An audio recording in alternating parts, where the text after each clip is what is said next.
Hey everyone, and welcome back. Today we're going on a deep dive into something pretty amazing. Oh, yeah. The Kumbh Mela. I've heard of that. Yeah, have you ever been? I haven't. No, but it's definitely on my list. It's one of those things that, you really have to see it to believe it. Yeah, I can imagine. It's not just a festival. Yeah. It's the world's largest religious gathering. Wow. It's like stepping right into a living myth, and Yeah. we're going to explore all the history and significance of it all using this article we found. Okay. It's called The Historical Evolution of Kumbh Mela, A Journey Through Time. Catchy title. Yeah, and by the end of this, you'll totally get why millions of people are drawn to this ancient event, even today, in the 21st century. I'm ready. Let's do it. All right.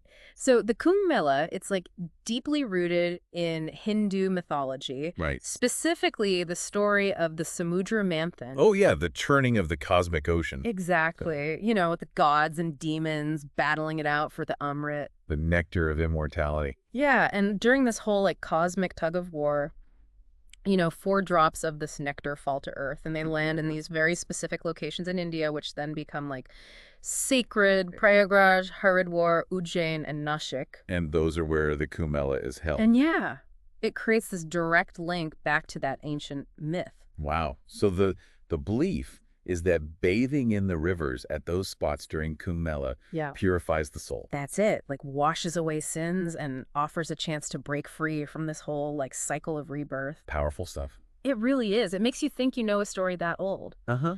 And it's still the driving force behind something this massive. Yeah. It's a testament to how stories shape beliefs and traditions. You know what I mean? Absolutely. And what's even cooler is that, this festival, it's not some new thing. The article even mentions gatherings happening as far back as 300 BCE. Wow. So in ancient India, the Kumbh Mela wasn't just about the rituals. It seems like it was more than that. Yeah. It served as a center for knowledge exchange. So like a meeting of the minds. Yeah. But A place where sages and scholars from all over would come together, to share wisdom and have philosophical debates. makes sense. Right. Considering how deeply rooted knowledge and spirituality are in Indian culture. Yeah, for sure. So it was like a spiritual and intellectual hub almost. Makes you wonder how this ancient gathering evolved over time, right? Yeah, did it always have millions of people attending? That's a good question. Well, it seems like the Kumbh Mela really flourished during the medieval period. Okay. That was a time when the Bhakti saints, who emphasized personal devotion to God, they became super popular. Oh, okay. And they played a key role in drawing larger crowds to the Kumbh Mela. So these Bhakti saints were the influencers of their time, Uh-huh, yeah. You could say that. spreading the word and attracting huge crowds. Exactly. Yeah. They were very influential in shaping religious beliefs and practices. So did the rulers of the time have anything to do with the growth of the Kumbh Mela? Oh, yeah, for sure. The patronage of medieval rulers, especially dynasties like the Mauryas and the Guptas, was really important. Okay. They provided resources and support, I see. helping the Kumbh Mela to become more organized and, be able to accommodate the increasing number of pilgrims. Wow. This period also saw a surge in pilgrimage culture all across India. Right. And the Kumbh Mela, which represents unity and devotion, it was at the forefront of that whole movement. Interesting. Yeah. So from these early gatherings, it grew into what it is today. It's Yeah. incredible. It is. It's like this living link to the past, and now it attracts millions of people from all over the world. Yeah, you can imagine the logistical challenge. I know, right? The Indian government has had to get really creative to handle that sheer number of people. I bet. They've set up extensive infrastructure and logistics, almost like building a temporary city to make sure that people who attend have a safe and smooth experience. It's more than just managing the crowds, too, right? Oh, yeah, absolutely. There's also this cultural significance that needs to be preserved. Exactly. The Kumbh Mela isn't just a gathering, it's a symbol of India's rich cultural heritage.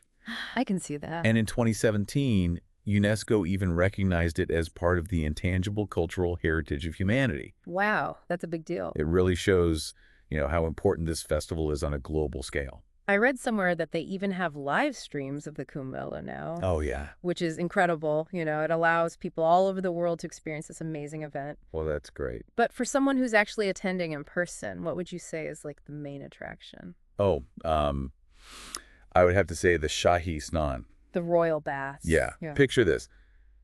processions of sadhus and saints Oh, from these various Akharas. what are those? They're these ancient monastic orders Okay, all heading towards a river. gotcha. And they're like adorned in these vibrant robes, Wow. some with their bodies smeared with ash, some with long dreadlocks, others carrying tridents. Wow, it sounds intense. Yeah, and these Akharas, they're like ancient spiritual brotherhoods, Okay. each with their own unique traditions and practices. So it's like a whole spectacle. Oh, it's incredible. Wow, so many people coming together with such a shared sense of purpose. Yeah, It must be powerful to witness that firsthand. it really is. The energy is palpable. Wow. Millions of people all seeking that same sense of renewal and purification. Yeah. It's a testament to, I think, the human need for connection, Uh-huh. for something bigger than ourselves. I can see that. And speaking of something big, the next Kumbh Mela is in 2025, right? Yeah, in Prayagraj. What makes that location so special? I was going to ask you that. Well, Prayagraj has a really unique significance Okay. because it's situated at the Sangam, The sign. the confluence of three rivers, Yeah. the Ganges, the Yamuna, and the mythical Saraswati. Wait, a mythical river. I Yeah. didn't know about that. Yeah, the Saraswati is believed to have once flowed in this region. Okay. While it's no longer visible, its presence adds this whole other layer of mystique to the Sangam. Right. In Hindu beliefs, this confluence is a point of extremely high spiritual energy, I see. making Prayagraj like the most auspicious location for the Kumbh Mela. So it's like the energy of all three rivers converging in one place. Exactly. It's believed that bathing at the Sangam during the Kumbh Mela is incredibly purifying. Okay. Millions will gather to bathe at this sacred spot, seeking spiritual cleansing and renewal. Pretty incredible, huh? It is. It's amazing how geography, mythology, and spirituality all come together at the Kumbh Mela. Yeah, it's not just a festival, it's a testament to India's rich cultural heritage. If you ever get the chance to witness the Kumbh Mela, you know you should. I know, I want to. It's not just about the rituals. It's about the shared humanity, the feeling of being part of something ancient and timeless. What's truly remarkable is that even with all the modern infrastructure and technology surrounding it, Yeah. the essence of the Kumbh Mela, it remains unchanged. Right. It's still about connecting with something bigger than yourself, seeking purification and renewal. That's what makes it so fascinating to so many people. I think so. This ancient festival rooted in mythology, continues to resonate with people in the 21st century. Yeah. It's a reminder that despite all our technological advancements, some human desires and needs remain constant. Exactly. And as the 2025 Kumbh Mela approaches in Prayagraj, Yeah. I'm curious to see how tradition and modernity will continue to intertwine. That's an interesting thought. Think about it. Millions of people from all walks of life converging in one place, Yeah. connected by this ancient ritual. It's powerful. It is. Well, we've covered a lot in this deep dive into the Kumbh Mela. We have. The mythological origins, the historical evolution, the significance of the Shahi Snan, Right. even the role of the Akharas. Yeah. It's been quite a journey. It has. And as we wrap up, I'd like to leave you with this thought. Okay. Considering the Kumbh Mela's enduring appeal and its ability to bridge the gap between the past and the present, Uh-huh. what do you think it tells us about the human search for meaning and connection in an ever-changing world?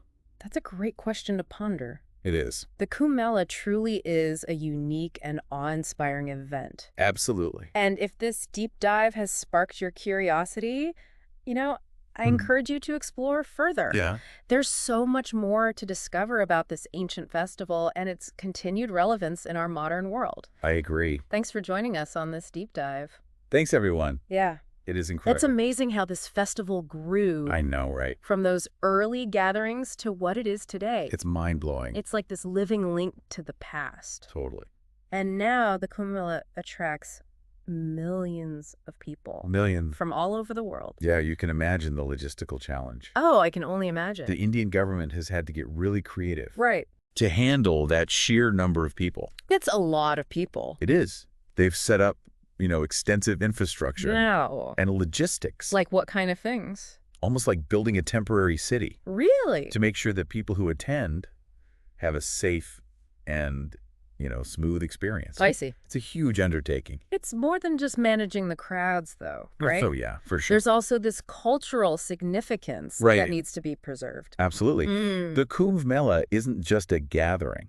Right. It's a symbol of, India's rich cultural heritage. I can definitely see that. And in 2017, UNESCO even recognized it Oh, wow. as part of the intangible cultural heritage of humanity. Wow, that's a big deal. It is. It really shows how important this festival is on a global scale. I read somewhere that they even have live streams now Really? of the Kumbh Mela, That's pretty cool. which is incredible. It is. It allows people all over the world Yeah. to experience this amazing event. That's great. For someone who's attending in person, though, Yeah. what would you say is like the main attraction? The main attraction? Yeah. Probably the Shahi Snan, What's that? the royal bath. Oh, okay. Picture this: processions of sadhus and saints Okay. from these various Akharas. Akharas. They're these ancient monastic orders, Okay. all heading towards the river. Right, I'm picturing it. And they're adorned in these vibrant robes, Ah. some with their bodies smeared with ash, Wow. some with long dreadlocks, Really? others carrying tridents. Sounds intense. It is, and these Akharas are like ancient spiritual brotherhoods, Oh, okay. each with their own unique traditions and practices. So it's like a whole spectacle. It's incredible. Wow. So many people coming together. I know. With such a shared sense of purpose. Yeah, it's a powerful thing to witness. It must be. The energy is palpable. I bet. Millions of people Yeah. all seeking that same sense of renewal and purification. It's amazing. It's a testament to the human need for connection, I think, I agree. for something bigger than ourselves. I can see that. Speaking of something big, the next Kumbh Mela is in 2025. It is in Prayagraj. What makes that location so special? I was just going to ask you that. Well, Prayagraj has a really unique significance. Okay. Because it's situated at the Sangam. The what? The Sangam. Okay. The confluence of three rivers. Okay. The Ganges, the Yamuna, and the mythical Saraswati. Wait, a mythical river? Yeah. I've never heard of that one. Yeah. The Saraswati is believed to have once flowed in this region Okay. while it's no longer visible. Yeah. Right. Its presence adds this whole other layer of mystique Yeah, I can see that. to the Sangam. Interesting. In Hindu beliefs, this confluence is a point of Okay. extremely high spiritual energy, I see. making Prayagraj like the most auspicious location Wow. for the Kumbh Mela. So it's like the energy of all three rivers just converging in one spot. Exactly. It's believed that bathing at the Sangam during the Kumbh Mela Yeah. is incredibly purifying. I see. Millions will gather to bathe at this sacred spot, Wow. seeking spiritual cleansing and renewal. Yeah, it's incredible how like geography and mythology and spirituality all kind of come together at the Kumbh Mela. It's pretty amazing. It's not just a festival. Uh-huh. It's like a testament to India's rich cultural heritage. I think if you ever get the chance to witness the Kumbh Mela, Yeah. you'd understand. Yeah. It's not just about the rituals. Right. It's about the shared humanity. Nice. The feeling of being part of something so ancient and timeless. And it's truly remarkable. What's that? Even with all the modern infrastructure and technology surrounding it, Yeah, the essence of the Kumbh Mela remains unchanged. I agree. It's still about connecting with something bigger than yourself, Uh-huh. seeking purification and renewal. That's what makes it so fascinating to so many people, I think. This ancient festival rooted in mythology, Yeah. it continues to resonate with people even in the 21st century. Absolutely. It's a reminder that despite all our technological advancements, Yeah, some human desires and needs just remain constant. exactly. And as we look ahead to the 2025 Kumbh Mela in Prayagraj, Yeah. I'm really curious to see how tradition and modernity will continue to intertwine. It's an interesting thought. Think about it, millions of people Yeah. from all walks of life, all converging in one place, Yeah. all connected by this ancient ritual. That's a powerful image. It is. Well, we've covered a lot in this deep dive into the Kumbh Mela. We had. From the mythological origins, the Mhm. historical evolution, the significance of that Shahi Snan. The royal baths, Yeah, and even the role of the Akharas. those ancient brotherhoods. Exactly. It's been quite a journey. As we wrap up, Yeah. I'd like to leave everyone with this thought. Okay. Considering the Kumbh Mela's enduring appeal and its ability to bridge that gap between the past and the present, what do you think it tells us about the human search for meaning and connection in a world that's constantly changing? It's a great question to ponder. It is. The Kumbh Mela is truly a unique and awe-inspiring event. I think so too. And if this deep dive has sparked your curiosity, I encourage you to explore further Yeah, there's so much more to discover. about this ancient festival and its continued relevance in our modern world. Absolutely. Thanks for joining us on this deep dive. Thanks, everyone.